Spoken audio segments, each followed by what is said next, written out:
کہ دلی کی جامع مسجد میں خواتین یعنی عورتوں کی انٹری پر بین لگا دیا گیا، یعنی اب خواتین عورتیں دلی کی جامع مسجد میں داخل نہیں ہو سکے گی۔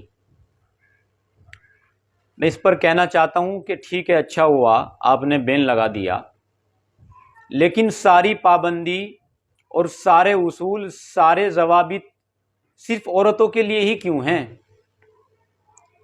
مذہب اسلام تو کہتا ہے کہ جس طرح عورت کے لیے پردہ ضروری ہے مرد سے، اسی طرح مرد کے لیے بھی عورت سے پردہ ضروری ہے۔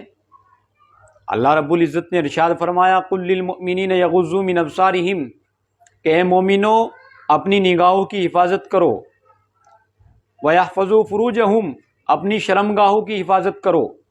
اور پھر عورتوں کے لیے کہا گیا، خواتین کے لیے وَقُل لِّلْمُؤْمِنَاتِ يَغْضُضْنَ مِنْ أَبْصَارِهِنَّ کہ خواتینوں اپنی نگاہوں کی حفاظت کرو، وَيَحْفَظْنَ فُرُوجَهُنَّ اور اپنی شرمگاہوں کی حفاظت کرو۔ تو مجھے یہ سمجھ نہیں آتا کہ یہ ساری پابندی صرف عورتوں کے لیے اجاگر کیوں ہے؟ جب مرد کو بھی پردے کے لیے کہا گیا ہے تو پھر آپ کے مسلم لڑکے کیوں ہندو جاگرن میں گھس کر کے لڑکیوں کے ساتھ چھیڑ چھاڑ کرتے ہیں؟ اور کیوں مسلم لڑکے ہندو لڑکیوں کو پریم کا جھانسا دے کر کے ان کے 35 ٹکڑے کر دیتے ہیں؟ بھئی قانون تو سب کے لیے برابر ہونا چاہیے نا۔ جب قرآن کا قانون سب کے لیے برابر ہے، اسلام کا قانون سب کے لیے برابر ہے، تو دنیاوی قانون ان سب لوگوں کے اوپر لاگو کیوں نہیں ہوتا؟ کیوں نہیں آپ ان لوگوں کو سمجھاتے؟ کیوں نہیں آپ ان لوگوں کو بتاتے کہ قرآن کی گائیڈ لائنز، اسلام کی گائیڈ لائنز سب کے لیے ہے؟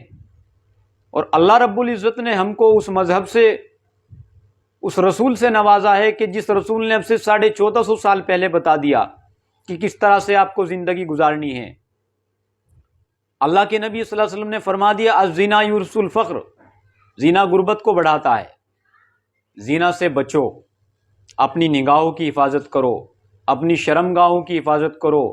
صرف عورت کے لیے پردہ نہیں ہے، مرد کے لیے بھی پردہ ہے۔